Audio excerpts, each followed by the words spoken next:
15장 25절에서 29절의 말씀을 같이 교독하겠습니다.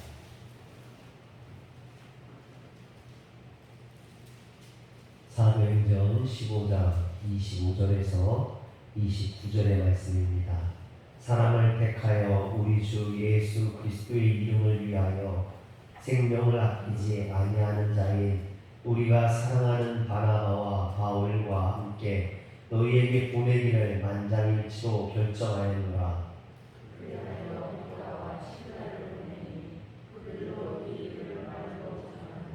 성령과 우리는 이 요긴한 것들 외에는 아무 짐도 너희에게 지우지 아니하는 것이 옳은 줄 알았노니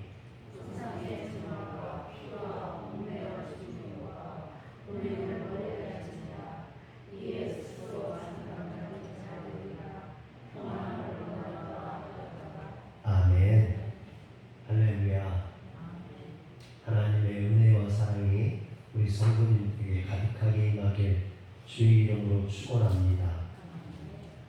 마태복음 4장 1절에서 11절에 보면 예수님께서 40일 동안 금식하시고 난 후에 사단에게 시험받는 그런 장면이 나옵니다.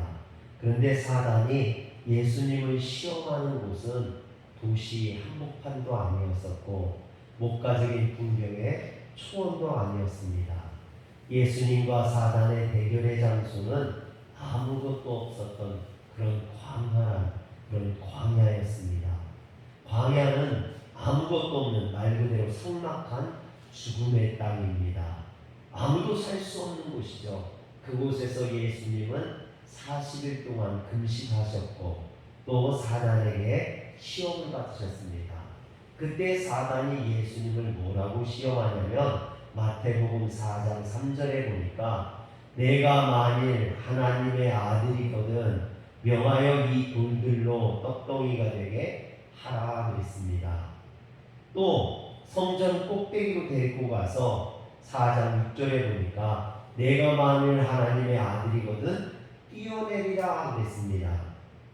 그리고 지극히 높은 산으로 가서 천하 만국과 그 영광을 보여주고 만일 내게 엎드려 경배하면 이 모든 것을 내게 주리라 그랬습니다.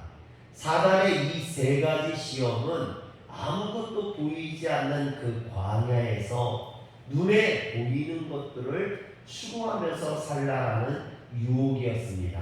그러나 예수님께서 뭐라고 대답하셨습니까? 기록되었으되 사람이 떡으로만 살 것이 아니요 4절 기록되었으되 사람이 떡으로만 살 것이 아니요 하나님의 입으로부터 나오는 모든 말씀으로 살 것이니라 그랬습니다. 이처럼 예수님께서는 하나님의 말씀으로 사단의 유혹을 물리치셨죠. 즉 예수님은 아무것도 보이지 않는 광야에서 눈에 보이는 것을 목적으로 삼지 아니하고 영원하신 그 하나님, 그 하나님의 말씀을 붙들고 살겠다라고 선언하신 것입니다. 그렇다고 예수님께서 세상에 살아가면서 빵이 없이 살아가느냐? 그렇진 않죠. 빵을 아예 입에 대지도 않고 살았던 것은 아닙니다. 예수님께서는 빵이 필요 없다라고 말씀하신 게 아니라 오늘 본문에 잘 보면 빵으로만 살 수 없다라고 했습니다. 떡으로만 살 것이 아니라라고 이야기하셨죠. 즉 이 얘기는 사람이 살아가는데 빵만으로 떡만으로 사는 것이 아니라는 겁니다. 물론 사람이 살아가는 데는요 떡이나 빵이나 밥이나 이런 게 필요합니다. 그것을 먹지 않고 살 수는 없죠. 먹어야 됩니다. 그러나 여러분 그것을 먹는다고 영원히 배부릅니까? 그렇지 않죠. 조금 지나면 또 배고파져요. 저 같은 사람은요 자주 먹어야 돼요. 그래서 하루에 2끼로, 3끼로, 4끼로 먹어야 됩니다. 여러분 한 끼 배불리 먹었다고 뭐 1년, 2년씩 굶을 수 있나요? 그럴 수 없다라는 거죠. 여러분 빵도 오래나 두면 썩어서 없어지는 것처럼 그것을 먹은 사람도 오래지 않아 또 먹어야 되고 그걸 먹는다고 그러면 영원히 사느냐? 그렇지도 않습니다. 밥을 아무리 계속 먹고 많이 먹는다 할지라도 언젠가는 또 죽게 되어 있죠. 이 세상의 것들은 다 그렇습니다. 영원한 것이 없어요. 언젠가는 썩어 없어지는 것처럼 우리의 몸도, 그것을 먹는 우리의 몸도 썩어 없어질 수밖에 없다는 것입니다. 그래서 예수님께서는 그 영원하지 아니한 썩어 없어지는 것을 먹고 살 것이 아니라 영원하신 하나님의 말씀을 붙들고 살라라고 이야기하시는 겁니다. 그러므로 빵은 우리의 삶에 반드시 필요한 것이지만 그것이 우리 인생의 전부가 될 수 없다라는 겁니다. 빵이나 밥이 우리의 인생의 전부가 될 수 없다는 것은 그것이 우리 인생의 목적이 되어서는 안 된다는 거죠. 먹고 살기 위해서, 우리가 흔히 말하는 먹고 살기 바빠서 라고 하는데 그것이 먹고 사는 것이 목적이 아니라는 거죠. 우리는 하나님의 영광을 위해서 사는 사람들입니다. 하나님의 영광을 위해서 살다 보면 하나님께서 우리를 책임져 주실 줄 믿으시길 바랍니다. 그러나 우리가 하나님을 떠나서 먹고 살려고 살다 보면 결국에는 썩어 없어질 존재, 죽어 없어질 존재로 끝나고 만다라는 것이죠. 그러므로 우리는 하나님의 말씀을 붙들 수 있어야 됩니다. 세상의 빵은 단지 우리가 살아가는 세상의 수단일 뿐이지 언젠가는 썩어 없어질 것이기 때문에 그것을 붙들어서는 안 된다는 겁니다. 영원하신 하나님의 말씀을 붙들 수 있어야 되죠. 그래서 마태복음 4장 1절에 보면 그때에 이렇게 시작을 합니다. 여러분 그때가 언제입니까? 그때는 바로 예수님께서 요단강에서 세례를 받으시고 금식하시고 난 후죠. 즉 세례 받으신 예수님께서 가장 먼저 하신 것은 광야에서 금식하시고 사단과 싸우신, 사단에게 시험 받으신 것입니다. 이와 같은 사실은 우리로 하여금 무릇 세례 교인이라면 어떠한 마음을 가지고 우리가 신앙생활을 해야 되는지를 잘 보여줍니다. 인생은 한 치 앞도 내다볼 수 없습니다. 이런 의미에서 우리의 인생은 광야라고 볼 수 있다는 거예요. 광야와 같은 것이죠. 알 수 없는 인생입니다. 적막한 인생입니다. 그러나 그 광야 속에서 우리는 그리스도를 만날 수 있어야 됩니다. 할렐루야. 참된 그리스도인은, 참된 세례교인은 인생이 한 치 앞도 보이지 않는 그 광야에서 더욱더 영원하신 하나님, 그 영원하신 하나님의 말씀을 붙들 수 있어야 된다는 거죠. 눈에 보이는 세상의 것은 언젠가 그 형체도 없이 썩어서 없어질 것이지만 영원한 하나님의 말씀은 영원히 변치 않기 때문입니다. 그 영원하신 하나님은 우리를 영원히 살리시는 그 생명의 양식을 주시기 때문이죠. 우리가 먹는 빵이나 밥이나 떡은 한 끼 식사로 좋게 해요. 그것을 영원히 먹을 수 없다는 거죠. 언젠가는 그것을 먹을 수 없게 됩니다. 그러나 영원하신 하나님의 말씀을 먹는 사람들은 영원한 생명을 얻게 될 줄 믿으시길 바랍니다. 사랑하는 성도 여러분, 우리가 살아가는데 빵이 중요하지 않다는 것이 아닙니다. 분명 우리가 살아가는데 먹고 사는 문제, 이런 물질의 문제, 빵의 문제 반드시 중요하죠. 그러나 여기서 우리에게 주는 말씀은 빵과 말씀, 어떤 것이 우선순위가 되어야 되느냐, 그 이야기를 하는 거예요. 절대로 세상에 물질이 필요 없다는 게 아닙니다. 예수 믿어도 세상에서 살아가기 때문에 물질이 필요해요. 우리가 살기 위해서는 반드시 물질이 필요합니다. 그러나 어떤 것을 우선순위로 두고 사느냐라는 거죠. 지금 예수님이 말씀하시는 건 그겁니다.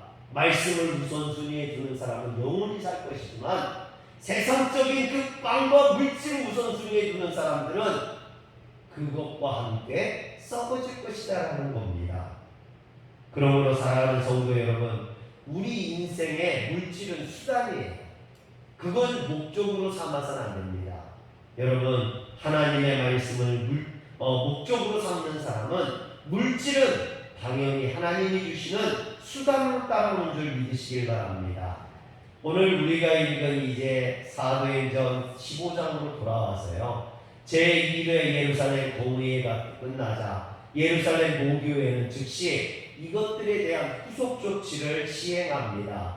그래서 안디옥과 수리아와 길리기아에 있는 유대인 그리스도인들에게는 이방인 그리스도인들에게 율법을 쫓아 할례를 받을 것을 강요하지 말라라고 서신을 보내고, 또 이방인 그리스도인들에게는 유대인들이 혐오하는 것들을 삼갈 것을 촉구하는 그런 편지를 보내게 됩니다. 근데 오늘 말씀 25절과 26절에 보면 사람을 택하여 우리 주 예수 그리스도의 이름을 위하여 생명을 아끼지 아니하는 자인 우리가 사랑하는 바나바와 바울과 함께 너희에게 보내기를 만장일치로 결정하였노라 하겠습니다. 여기에서 사람을 택하여 보냈다라고 했는데, 여기서 택한 사람이 바로 유다와 실라입니다.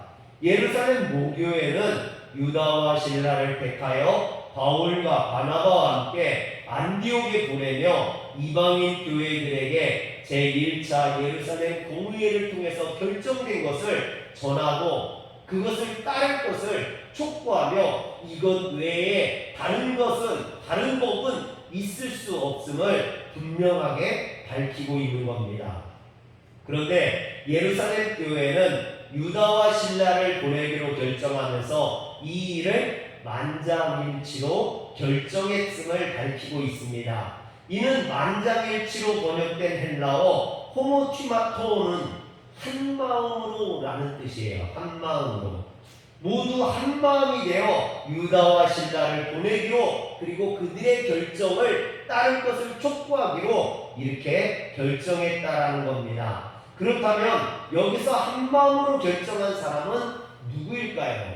그 사람들은 바로 22절에 나오는 사도와 장로와 온 교회입니다. 즉 예루살렘 공의회에 모였던 모든 사람들이 이 일을 좋게 여기고 이렇게 하기로 결정했다라는 거죠. 그런데 그 결정에 온 교인들과 장로님들과 목회자가, 사도들이 하나가 되어서 이 일을 결정했다라는 겁니다.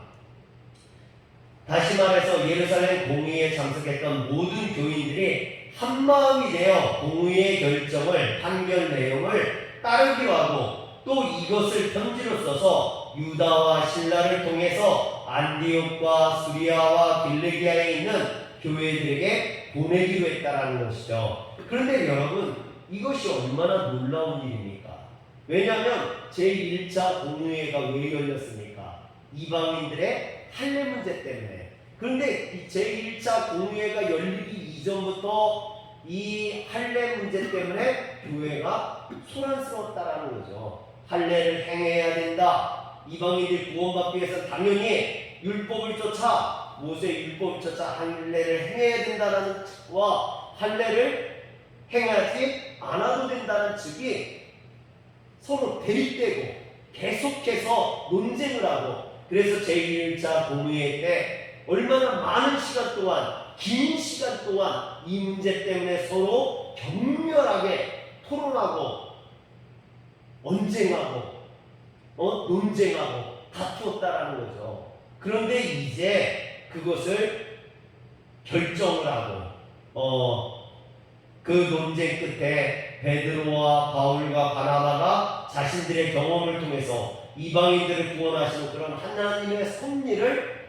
간증하고, 그리고 예루살렘 공의회 의장으로 맡았던 야고보가 이방인 그리스도인들이 구원받는데 할례가 더 이상 중요하지 않음을 선포하게 되죠. 그러자 그들이 모두 다가 그곳에 모였던 모든 성도들이 그것을 좋게 여겼다라는 것입니다. 여러분, 제가 무슨 이야기를 하려고 이렇게 장황하게 설명하고 있냐면요, 그런 거예요. 여러분, 지금 이스라엘 백성들이 두 편으로 나뉘었죠. 예루살렘 교회가, 예루살렘 모교회가 지금 두 편으로 나눴어요. 할례를 찬성하는 측과 반대하는 측. 서로 격렬하게 논쟁을 하다가 결론을 내기를 어떻게 냈냐면 할례를 행하지 않아도 된다. 이렇게 의장격이었던 야고보가 선포를 했다라는 거예요. 그러자 온 교인들이 그것에 대해서 박수를 치고 좋아했다는 얘기거든요. 근데 한번 생각을 해보세요. 우리나라 같은 경우에는요, 서로 논쟁도 하고 뭐 싸우기도 해요. 국회의원들 보면 어떤 것을 통과시키지 않든 통과시키든 그 싸움이 끝나질 않아요. 결정난 뒤에도 그것은 잘못된 거라고, 그렇게 해서는 안 된다고, 나는 수긍할 수 없다고, 나는 납득할 수 없다고 우기는 그것이 인간의 모습이라는 겁니다. 인간들은 자기의 어떤 주장이나 자기 생각을 쉽게 꺾으려 하지 않는다라는 거예요. 여러분, 그들이 자신의 뜻을 꺾고 공의의 결정을 전적으로 따르기로 했다는 건 이건 너무나 신기한 얘기라는 거죠. 그렇게 목숨을 걸고 그렇게 싸워가면서 할례를 주장했던 사람들이, 그런 사람들이 자신의 생각을 굽혔다라는 겁니다. 자신의 생각을 버렸다라는 거죠. 자기의 주장을 꺾었다라는 거예요. 할렐루야. 사랑하는 성도 여러분, 어떻게 이게 가능할까요?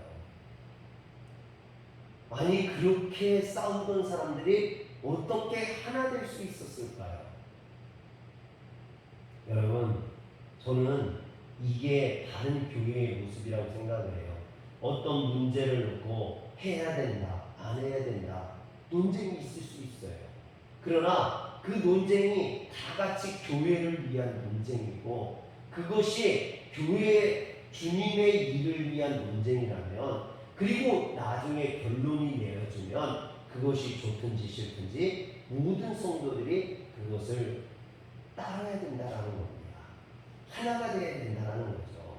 오늘 그 고집스럽던 인간의 특성, 어떤 이것을 절대로 불가능하다고, 난 이것을 도저히 받아들일 수 없다라고 했던 그런 사람들조차도 성령님께서 함께 하시는 일이라면 자기 뜻을 굽히고 하나님의 뜻에, 하나님의 판단에 따르기로 했다라는 겁니다. 제가 설교를 시작하면서 예수님을 시험할 때 사단이 말한 빵은 단순히 육체적인 양식을 의미하는 것이 아니라 이 세상의 모든 세상적인 것들을 의미합니다. 그렇게 봤을 때 인간의 관습이나 인간의 주장도 여기에 포함되겠죠. 유대인 그리스도인들이 하나님보다 빵을 중시했을 때 그들에게는 반드시 고수해야 될 어떤 종교적인 관습이나, 다시 말해 빵의 논리가 있었다라는 거예요. 여러분, 유대 율법을 주장하는 그들의 논리를 빵의 논리라고 한다면, 우리 신앙인들이 하나님의 말씀을 가지고 따르는 그 논리는 뭐라고 하냐면 십자가의 논리라고 합니다. 세상 사람들이 말하는 빵의 논리, 물질의 논리, 그들이 말하는 논리는요, 물질적인 거죠. 어떤 물질이 기준이 되는 그런 논리를 핍니다. 그러나 우리는 십자가의 논리를 피죠. 유대인들이 말하는 그 빵의 논리로 봤을 때 이방인들은 구원받을 수 없는 백성들이에요. 그들은 멸망받았고 심판받아야 될 백성들입니다. 할례받지 않고서는 도저히 하나님 앞에 나올 수 없는 백성들입니다. 그러나 십자가의 논리로 봤을 때 그들은 구원받아야 될 하나님의 불쌍한 자녀들이고 우리와 똑같은 그런 사람들인 거죠. 사랑하는 성도 여러분, 지금 유대인들은 이런 어떤 빵의 논리, 율법의 논리로 사람들을 판단하다가 그것을 내려놓았다라는 겁니다. 그것으로 구원받는 게 아님을 깨달았던 거죠. 주님의 십자가의 논리로 구원받는다는 걸 알게 되고 자신의 뜻을 굽히고 생각을 버리고 하나님의 그 십자가 논리를 받아들였다는 겁니다. 2000년 전 예루살렘 모교회는 번듯한 예배가 하나 없었습니다. 수많은 교인들이 모이는 그런 대형 교회가 아니었습니다. 그럼에도 예루살렘 모교회가 시간과 공간을 초월해서 모든 교회의 본이 될 수 있었던 것은 이처럼 그 교회를 이루고 있는 사람들이 성령님과 함께하는 사람들, 십자가의 논리를 따르는 성도들이었기 때문이라는 거죠. 그들 개개인의 어떤 자기 의견, 자기 주장들이 분명히 있었을 겁니다. 그러나 그 어떤 자신의 개인적인 주장이나 이론 아니면 어떤 철학, 고집 이 모든 것들을 주님의 십자가 앞에서 다 내려놨다라는 거죠. 사랑하는 성도 여러분, 아마 여기에 모인 여러분들에게도 어떤 여러분들 나름대로의 기준, 철학, 고집 이런 게 있을 거예요. 뭐 우리 교회 최 장로님 계신데 최씨 고집이 뭐 대단하다는데 우리 장로님은 그렇지 않거든요. 우리 장로님은 고집이 그렇게 세시지 않아요.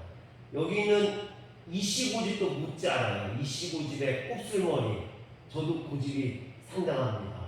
그러나 주님을 위해서는 그 고집이 아무런 쓸모가 없다는 거죠. 물론 우리가 주님을 위해서 싸울 수도 있어야 됩니다. 피 흘리기까지 싸울 수도 있어야겠죠. 하나님의 공의를 위해서 진노할 수도 있어야 됩니다. 그러나 중요한 것은 내가 하는 이 싸움이 내 고집을 위한 싸움이 아니라는 거죠. 내 논리나 내 철학을 위한 싸움이 아니라는 겁니다. 우리의 싸움은 주님의 말씀을 들고 싸우는 싸움인 거죠. 할렐루야. 생명을 위한 싸움이 되어야 되는 겁니다. 우리가 수고하고 애쓰고 노력하는 그 모든 것들이 하나님을 사랑하고 이웃을 사랑하는 그런 사랑, 그런 것을 위한 것이죠. 그래서 여러분, 나는 그렇게 생각해요. 성령이 충만한 사람, 어떤 사람이 성령이 충만한 사람이냐? 목소리를 거룩하게 할렐루야 이런다고 성령 충만한 게 아니라는 거죠. 또는 행동을 조심조심하고 뭐 그런다고 성령 충만한 게 아니라는 거죠. 여러분, 어떤 사람이 성령 충만한 사람이냐? 성령의 열매를 맺는 사람. 그 성령의 열매가 뭡니까? 그 중에 가장 제일이 사랑이라는 겁니다. 이런 성령의 열매를 맺는 사람들이 모인 교회, 주님을 위해서 자기 고집을 꺾고 자기 철학을 꺾을 수 있는 사람들이 모이는 교회, 그런 교회는요 분열하지 않아요. 다투지 않아요. 하나 될 수 있습니다. 오늘 예루살렘 모교회가 제1차 공회까지 열렸던 것은 할례 문제 때문에, 이방인 할례 문제 때문에 그렇게 서로 다투고 싸우고 분열하고 논쟁했거든요. 그런데 결국 그들은 성령의 사람이었다는 거죠. 성령의 인도하심과 하나님의 말씀 앞에서 그 모든 자기 고집들을, 자기들의 어떤 율법적인 것들을 다 버리고 하나님을 사랑하고 이웃을 사랑하는 이방인을 내 형제로 받아들였다라는 겁니다. 할렐루야. 사랑하는 성도 여러분, 사람을 받아들인다는 게 쉬운 일이 아니에요. 특별히 나와 생각이 다른 사람, 나와 자라는 환경이 다른 사람, 나와 가치관이 다른 사람, 그런 사람을 받아들인다는 게 쉽지 않습니다. 여러분, 요즘 우리나라는 진보와 보수로 나뉘어져 있어요. 그런데 교회 안에서는 진보와 보수가 하나 될 수 있습니다. 교회 안에서는 남녀가 하나 될 수 있어요. 교회 안에서는요 노소가 하나 될 수 있습니다. 할렐루야. 왜? 우리는 내 어떤 철학, 내가 보수라는 그런 것들이 여기에서 중요한 게 아니라 우리는 하나님의 말씀으로 서로를 용납하고 이해하고 사랑하는 그런 십자가의 논리를 따르는 사람들이기 때문에 그렇습니다.